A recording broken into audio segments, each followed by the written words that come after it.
You're heading south of the Mason-Dixon. This is the Week in Review at the Abbeville Institute. Here is your host, Brian McClanahan. Hey everybody, Brian McClanahan here. Episode 4 of the Abbeville Institute Week in Review. This episode covers December 7th through December 11th, 2015. Glad to be back. Glad to have you back on our program. A few things before we get started with the material. We had a great week at the Institute.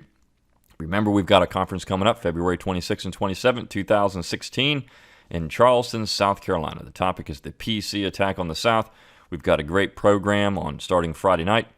A short presentation by now 5 scholars on a topic of several different topics. We're going to talk about the Southern apologetics idea, what this PC attack means, what is political correctness, and then on Saturday we're getting to the meat of the program. We have a number of wonderful speakers, including myself, Clyde Wilson, Don Livingston, Kerry Roberts, Bertram Hayes Davis, Tom Fleming, Barbara Murthel. So it's going to be a grand time. We hope to see you there. We hope to have you come out. If you can't go to the conference, remember you can still support the Abbeville Institute, still support what's true and valuable in the Southern tradition, and help us explore that by going to abbevilleinstitute.org, and you can become a member for as little as $50. So that gets you a year membership and help us continue our cause, continue to do the things that are important for the South and the Southern tradition. So what are we going to talk about today? Well, one thing I want to mention before I get into the articles, December 11th was George Mason's birthday, and last year we ran an article or two about George Mason. A lot of people don't know who George Mason is. George Mason is one of the more important members of the founding generation, and he really exemplifies this Southern tradition. Mason, of course, was a planter.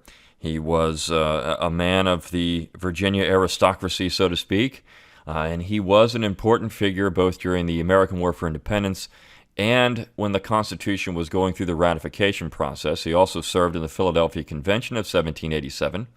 One of the few individuals who refused to sign the document, in fact, said he'd rather cut off his right hand than sign it as it then stood when it was signed on September 17, 1787. And then he worked very hard against this ratification. Now, Mason's primary concern at that point was the fact that it lacked a Bill of Rights. What Mason saw as problematic, and where the Friends of the Constitution swore that this wouldn't be the case, is that the Constitution was mute on a number of issues. And because it was mute on a number of issues, Mason said, well, they're going to imply that they can do these things. And that's a very important argument, because what came back was the fact that the Friends of the Constitution, the proponents of the Constitution, swore in all of the ratifying conventions and in all the public documents that were put out in support of the Constitution that if the Constitution does not say we can do it, then we can't do it. So there's no need for a Bill of Rights. The Constitution is mute on the issue of freedom of speech, for example. And so because it's mute on that issue, we can't pass any legislation to that effect. But Mason knew that that would not be the case. And so he wanted to ensure that the general government, not the state governments, the general government was restricted by a Bill of Rights.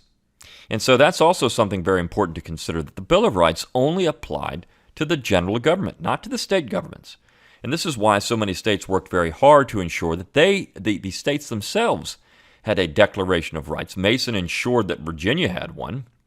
And then, of course, you had people like Thomas Jefferson and James Madison working very hard to get, for example, a prohibition on state-sponsored churches in Virginia, essentially a freedom of religion addition to the Virginia Bill of Rights.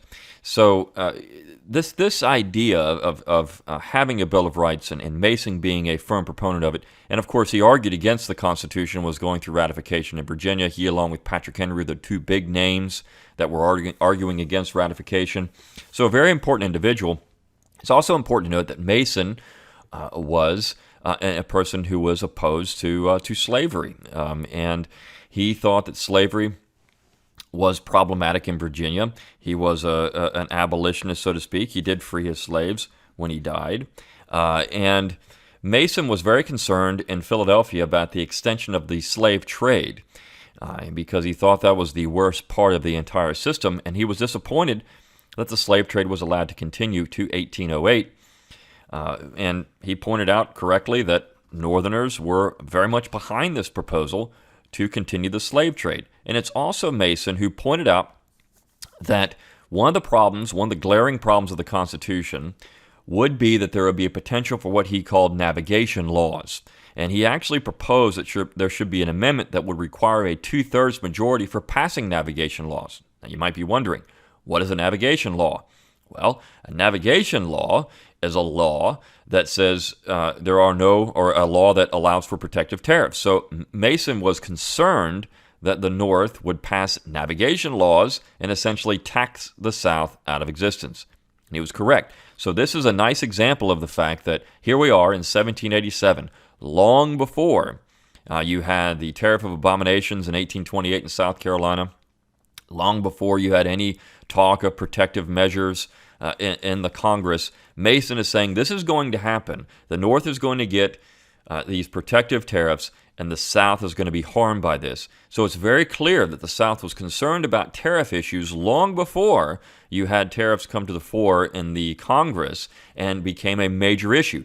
The side that says that it was slavery and only slavery misses this, that here we are in Philadelphia in 1787, and we have a discussion of tariff legislation then, because people like Mason and others, he wasn't alone in the South, that were concerned about the fact that tariffs could be an issue and could ruin the South. Here we have Mason saying this long before we had tariff policy. Okay, so let's get to these. Remember George Mason, December 11th. Remember this man who was a very important member of the founding generation. I covered George Mason in my book, The Politically Incorrect Guide to the Founding Fathers. One of the most important of the founding generation, and really forgotten today, because he doesn't fit the politically correct narrative of the South. He doesn't fit the politically correct narrative of America. He doesn't fit the narrative that the South were these evil devils with horns coming out of their head, and that the North was the dominant section and the prominent section. You can thank people like George Bancroft and other historians who created this myth of the North being central to the entire American experience. Is simply not the case. And we have one article today that we'll talk about that with. First and foremost, though, we're going to start with an article that was originally published at LewRockwell.com and also in newspapers in Charleston, South Carolina, by our good friend Kirkpatrick Sale. We had an article by him last week, but the title of this piece is, "What Was the Confederacy After All?" And he wrote this following our conference in Stone Mountain, Georgia. And he came back and he said, look, I think it's important for us to remember what the Confederacy was in our popular imagination. And so this is a very important point to make. Symbols mean something, and symbols can mean something to different times and different peoples and at different points in history. And what Mr. Sale gets to in this is the fact that the Confederacy stands for the Jeffersonian Tradition. As he says, perhaps the first theme that emerged was that the Confederacy was, in its inception, and could still stand for us today as an embodiment of the Jeffersonian vision of America. An America in which states' rights would predominate, the powers of the central government were prescribed and proscribed, and political and economic life would remain closer to the human scale. And of course, Kirk got into this with his his article in the book that we talked about last week, and Rethinking the American Union, and what we should think about in terms of the size of government, so the human scale. He says, this stood in sharp contrast to the Lincolnian vision that just then being thrust on the nation by the Republican Party, which stood for the consolidation of central power, the use of that power to the ends of the industrial and financial interests of the North, and the accession of the states to the increasing reach of Washington, particularly over internal improvements, especially transportation infrastructure. This is another issue that came up in Philadelphia.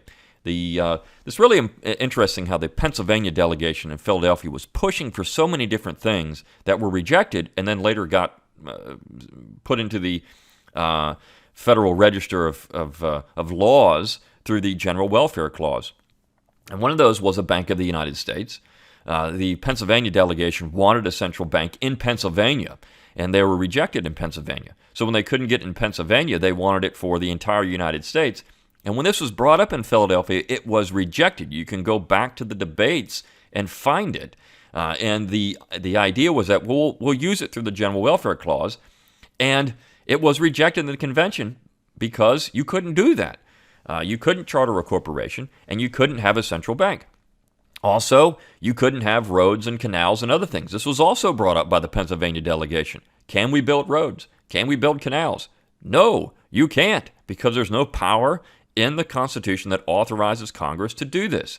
If it doesn't say you can do it, you can't do it. That's how the proponents of the Constitution sold it when the Constitution came out of Philadelphia for ratification. So Kirk goes on to say, a second vital theme was the role of the Confederacy in resisting the attempts of the North to dominate the South and upholding Southern rights. In particular, it resented the usurpation of Southern tariffs for 3/4 of the U.S. budget, which largely went to foster the industrial interests of the North in the antebellum years. And that is why the Confederate Constitution was careful to spell out that, and its Congress was forbidden to appropriate money to promote or foster any branch of industry, so that the Confederate government could never treat the South as the national government had. Not only were the states sovereign, but the Confederacy was sovereign, no longer under the Northern thumb. This is important to note, and he gets into something about the Confederate Constitution. There are a lot of misconceptions about the Confederate Constitution. Number one, that the only difference was slavery. And there was actually a book that came out by a man named Bone Kemper, who the book is entitled The Myth of the Lost Cause. It was just published.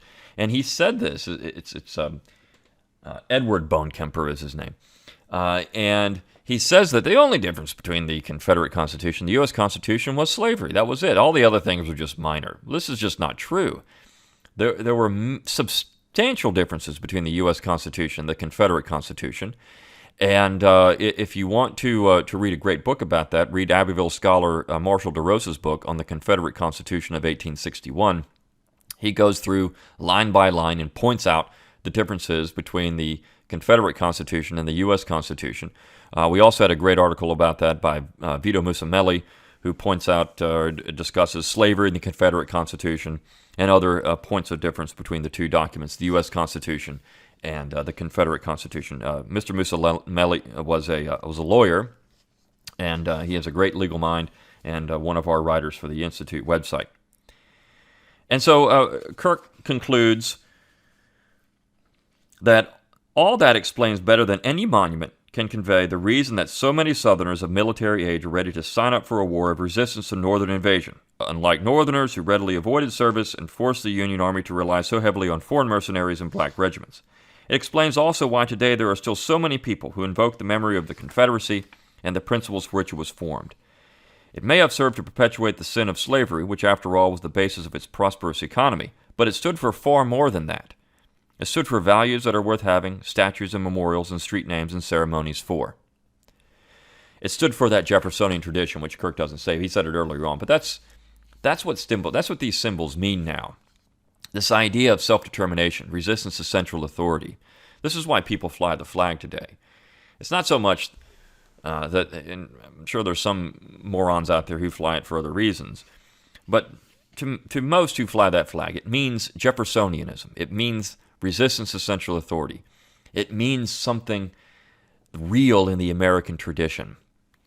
And so when we talk about the flag, and we talk about, and I've mentioned this before in this podcast, Southern apologetics, we have to understand the Southern history is 400 years. That when the Confederacy was formed in 1861, it had no symbols. Dr. Livingston is very keen to point this out. It had no symbols. It had to create something. And if all those symbols were to go away, if we were to lose every monument in the South, if we were to lose every flag in the South, we were to lose every street name and every school that's named after a Southern leader, the Jeffersonian tradition would still be there, and it would still be prominent in the South. And that's what John Shelton Reed was talking about. That's what Richard Weaver was talking about. And this is what we have to promote in the Southern tradition. It's that Jeffersonian vision of America, that Jeffersonian vision that was correct in 1861. It was correct in 1776. It's correct now. It is the American principle of self-determination and state authority and decentralization. That's really what it means. That's what all these symbols mean. And you can take whatever issue you want to apply to it. And the left is doing this now very, very well. When you look at things like drug legalization, and issues of that sort, They're applying this Jeffersonian tradition. It's just on the other side that can't do it when it comes down to things like marriage and other issues. You can't do it. But it should be consistent across the board. We should have a consistent application of this idea of self-determination and local self-government. And that is the Jeffersonian vision of America. Now, the second piece we published on the website this week on December 8th was a poem by Henry Timrod. Now, December 8th is actually Henry Timrod's birthday, and Henry Timrod was one of the great poets of the South, the poet laureate of the Confederacy, recognized North and South as one of the great voices of Southern culture. And so we published one of his poems appropriate for this time of year entitled Christmas. And so I'll read it. It's not very long. And the thing I want people to take away from this particular poem, it was written during the height of the war, when men on both sides were filling graves, when the bloodshed seemed to be never-ending, when all the South wanted was independence and peace. This is what Jefferson Davis had said. Look, if you stop fighting us and go home, we'll stop fighting you. That's all we want. We want independence. And so Southerners were weary of war, and there's often this perception that the South just loved war, these warmongering Southerners who wanted to go out and do nothing but fight and fight when it didn't matter. But this poem is a nice example of that. Simply not true. And it was read both in the North and the South, more in the South, but Northerners read this too, and you can feel the misery in the poem. You can feel the desire for peace. And Timrod was worn out, and he died very shortly after the war. He was, like many Southerners, destitute, in ill health, poor health after the war. You can see in this particular poem that all he wants, particularly at Christmas, is to have the peace that Christ promised to the world. That's what he wanted. And so think about that as we go through it. So the title of it again is Christmas by Henry Timrod. How grace this hallowed day? Shall happy bells from yonder ancient spire send their glad greetings to each Christmas fire, round which the children play? Alas, for many a moon that tongueless tower hath cleaved the Sabbath air, mute as an obelisk of ice, a glare beneath the Arctic noon. Shame to the foes that drown our psalms of worship with their impious drum. The sweetest chimes in all the land lie dumb in some far rustic town. There, let us think they keep of the dead Yules, which here beside the sea they've ushered in with old world English glee, some echoes in their sleep. How shall we grace the day? With feast and song and dance and antique sports, and shout of happy children in the courts, and tales of ghost and fay? Is there indeed a door where the old pastimes, with their lawful noise, and all the merry round of Christmas joys, could enter as of yore? Would not some pallid face look in upon the banquet, calling up dread shapes of battles in the wassail cup, and trouble all the place? How could we bear the mirth, while some loved reveler of a year ago keeps his mute Christmas now beneath the snow in cold Virginia earth? How shall we grace the day? Ah, let the thought that on this holy morn the Prince of Peace was born, employ us while we pray. Pray for the peace which long hath left this tortured land, and haply now holds its white cord on some far mountain's brow, there hardly safe from wrong. Let every sacred fane call its sad voiders the shrine of God, and with the cloister of the tented sod join in one solemn strain. With pomp of Roman form, with the grave ritual brought from England's shore, and with the simple faith which asks no more than that the heart be warm. He who'll time shall cease will watch that earth where once, not all in vain, he died to give us peace, may not disdain a prayer whose theme is peace. Perhaps ere yet the spring hath died into the summer, all over the land the peace of his vast love shall fall like some protecting wing. Oh, ponder what it means. Oh, turn the rapturous thought in every way. Oh, give the vision of that fancy play, and shape the coming scenes. Peace in the quiet dales, made rankly fertile by the blood of men. Peace in the woodland and the lonely glen. Peace in the peopled vales. Peace in the crowded town. Peace in 1,000 fields of waving grain. Peace in the highway and the flowery lane. Peace on the windswept down. Peace on the farthest seas. Peace in our sheltered bays and ample streams. Peace wherever so our starry glare gleams, and peace in every breeze. Peace on the whirling marts. Peace where the scholar thinks, the hunter roams. Peace, God of peace. Peace, peace in all our homes, and peace in all our hearts.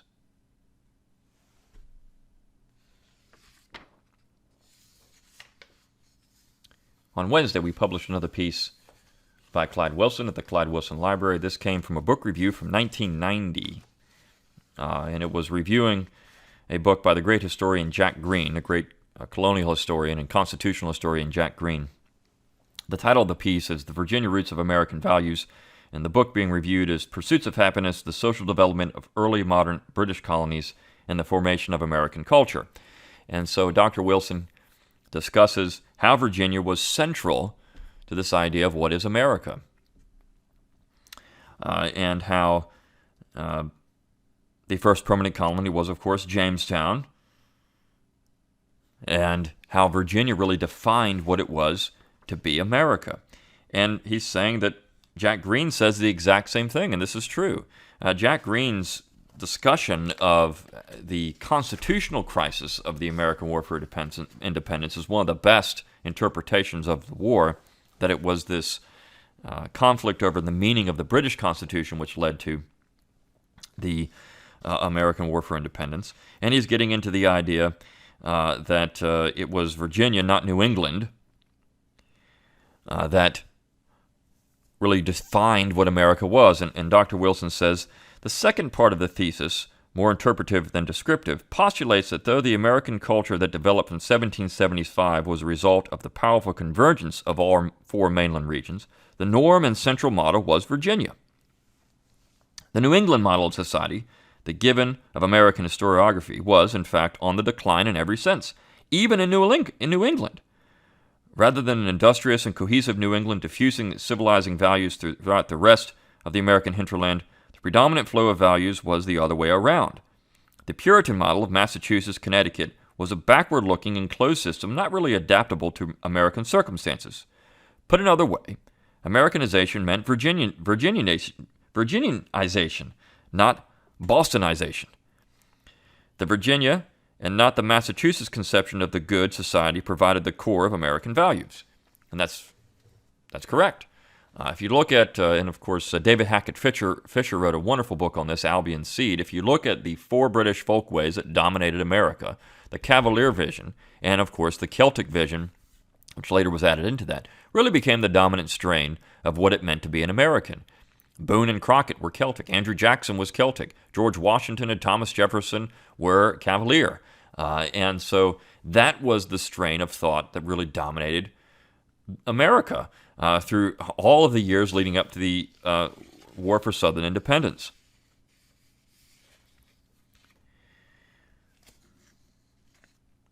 Dr. Wilson says, in that respect, the South had a flexibility that was indispensable and appropriate for the frontier. The American frontiersman, like American culture, had roots in Virginia, not Boston.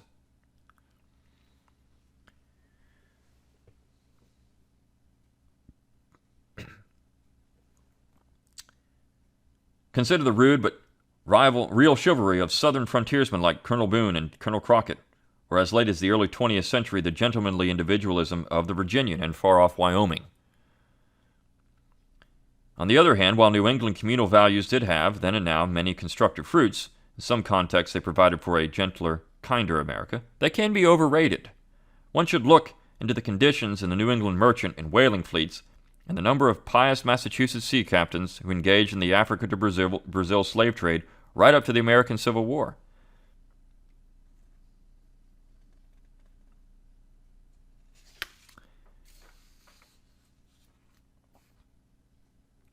Dr. Wilson goes on to say, my answer is that there have always been two ways of regarding the success of the American experience and values. One is to give thanks for the brains, hard work, courage, honor, and luck of our forefathers. This attitude teaches humility and respect for tradition. The second way is to view the success of America in boundlessly self-congratulatory and messianic terms, to believe quite literally that America has a divine mission above history and that law and tradition are to be trampled underfoot in the interest of ongoing democratic revelation. This is what the Northern vision of the war wants, of America and the war and everything else involved in it wants to say. We celebrate tradition because it means something. It's Chesterton's fence. Don't tear down the fence until you know what it means. And that American tradition is valuable. The American tradition is the Southern tradition. There's no way of getting around it.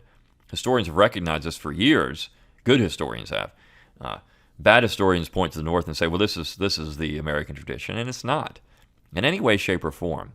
While Southerners were carving out ways for themselves on the frontier and embodying this rugged individualism that defined America, Northerners were out in the burnt-over district of New York and Massachusetts figuring out a way to have some utopian society in which people didn't have to work, or you had noise in Oneida and some sick, twisted version of a communal living arrangement.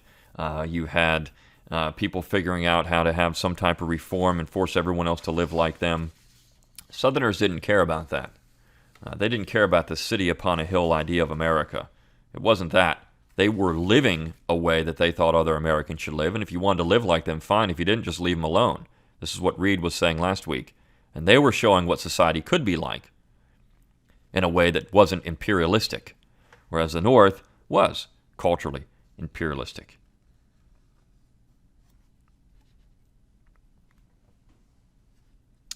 Dr. Wilson goes on to say,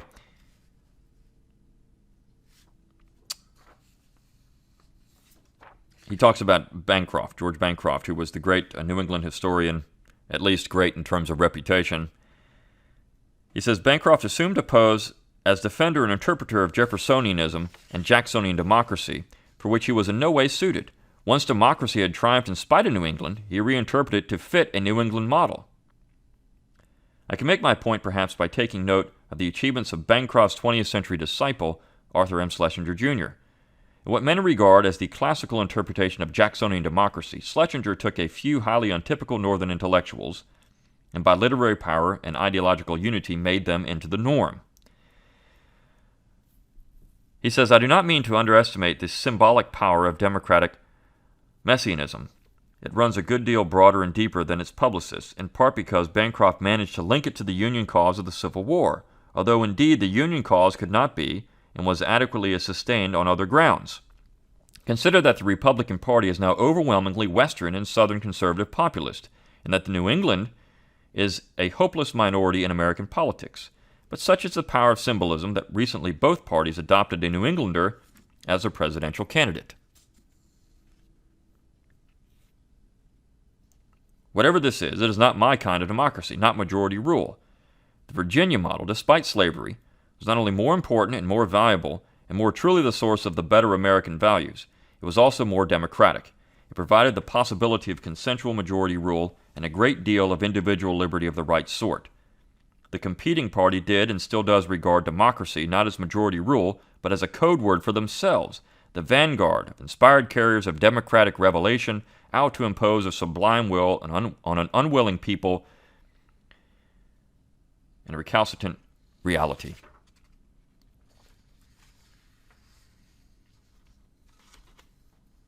So this is Northern imperialism that I just mentioned.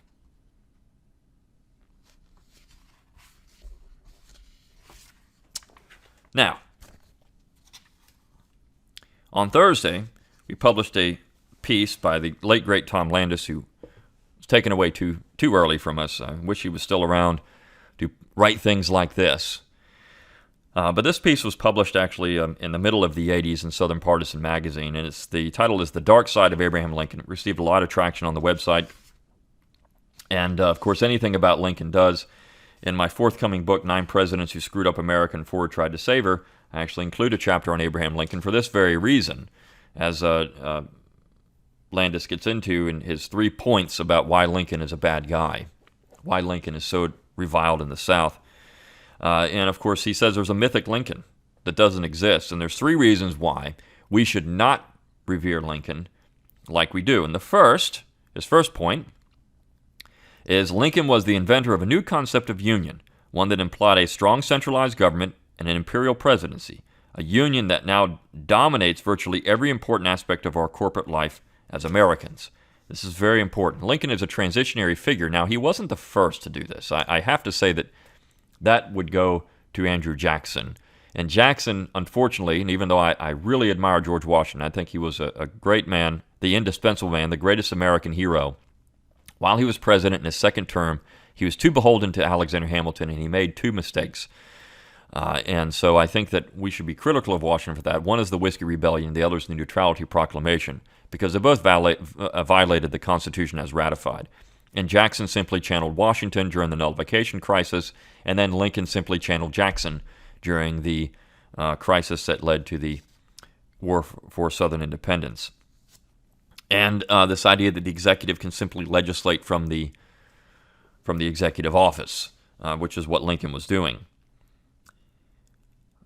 So Landis goes on to say, keep it small, keep it diversified was the view of federal authority held by the Founding Fathers. But Lincoln believed and said in the Gettysburg Address that the Founding Fathers were wrong, that they had imperfectly conceived the nation at the outset, and that he, Abraham Lincoln, had a responsibility to refound it, to bring out a new birth.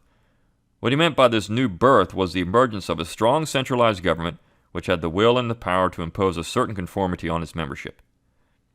If you want to know where the idea of big government came from in this country, it came from Lincoln. We have to understand this when we think about revering different presidents, and Lincoln is the symbol of America today. Lincoln, as one senator called it, was an ordinary Western man, and in some ways he is the symbol of America today, but that's not necessarily a good thing. So this ordinary Western man really defined the scrambling American, the person who was willing to do just about anything to gain wealth and power.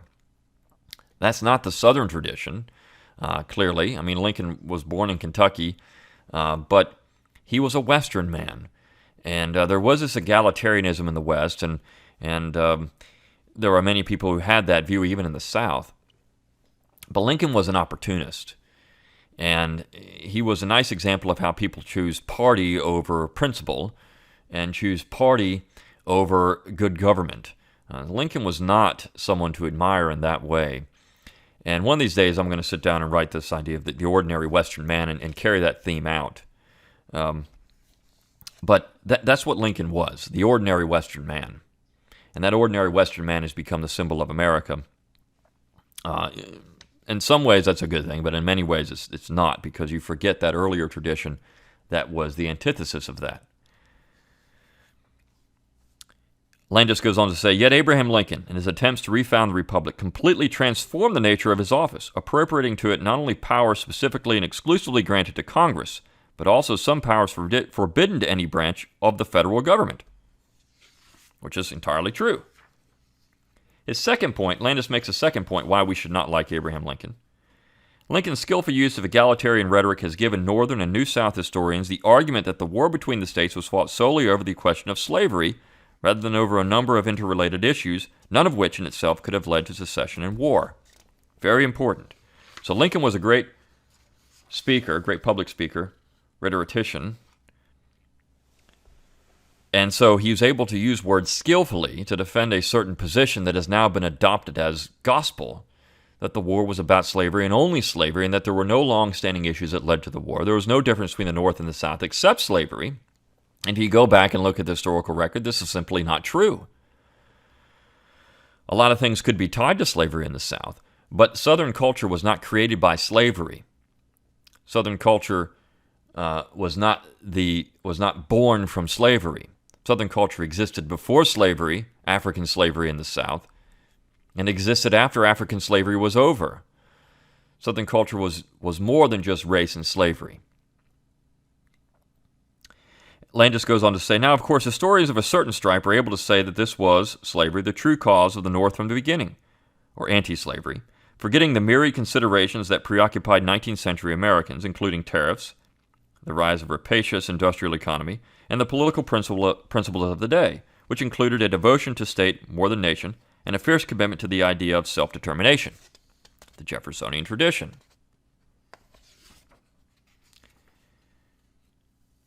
Landis says, it is Abraham Lincoln who invented this rhetoric, meaning that slavery was the sole cause of the war. And we must either expose it for what it is, or else continue to suffer the kind of abuse that manifests itself not only in anti-Southern cliches and stereotypes, but also in political exploitation and in such discriminatory legislation as the Voting Rights Act of 1965 and gratuitous renewal in 1984. Those laws are bad not so much because of their severe provisions, but because they assume that the integrated South deserves punitive treatment, while the still segregated North does not. And for that kind of moral abuse, we can thank Abraham Lincoln. His third point why Lincoln is a bad guy, Lincoln was responsible for the war between the states, a conflict which in more than 600,000 Americans were killed for no good purpose. Lincoln chose party over union. This is very clear. He could have saved the Union several times, even before he assumed the presidency, but he told Republicans to reject all compromises that would have saved the Union. If Lincoln really wanted to save the Union, he could have done it. He was writing letters to Republicans saying, no, don't compromise with the South. There was a committee of 13. Americans would have accepted things like the Crittenden Compromise. They would have accepted the idea that we can keep this Union together. Southerners were also willing to do this, and when it was clear that Republicans would not budge, that there needed to be a real union, not one section dominating the other, they chose not to support the compromise. This is very famous. Jefferson Davis, who was chairman of this committee of 13, had made a rule where there had to be majorities of both Republicans and Democrats on the committee to accept any compromise proposal. When Lincoln kept saying don't compromise, and the Republicans kept opposing every compromise measure, then Davis was forced to reject the compromises. It's very well documented this happened. And Southerners would have compromised, but the North refused. And so we had war.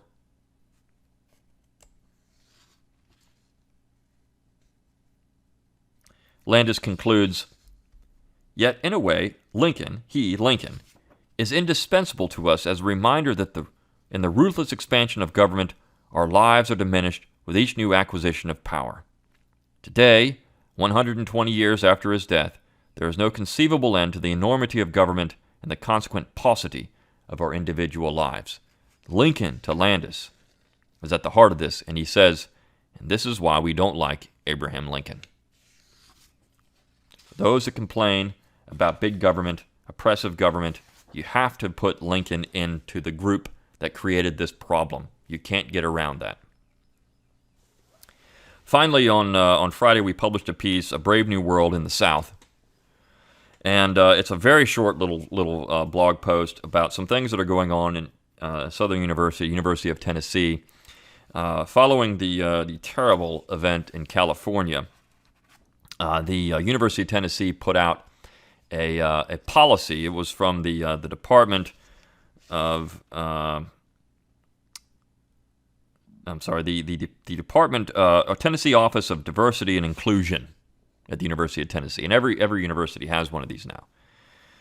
And so the problem, they think, is that people don't make other people feel welcome, and the expense of that, of course, is going to be traditional American civilization has to bend and concede and bend to the will of everyone else.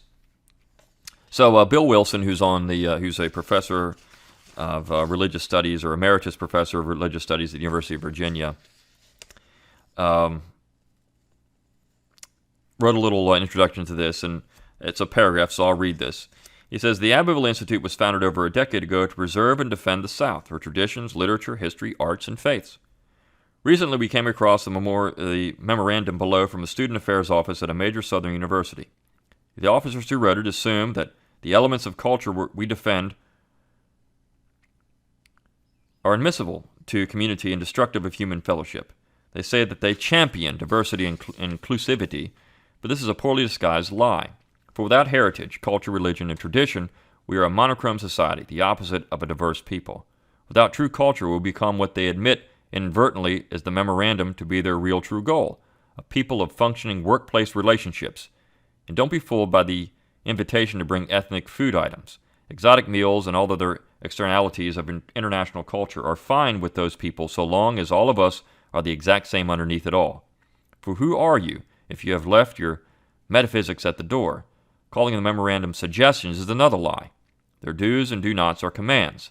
They are commands to happy and mindless workers. If they have no teeth, now they will soon.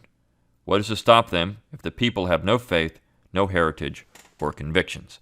And there's an update to this. The Tennessee legislature got word of this and became very upset with this, and they're starting to push for a bill that would remove these type of organizations from the university system in Tennessee.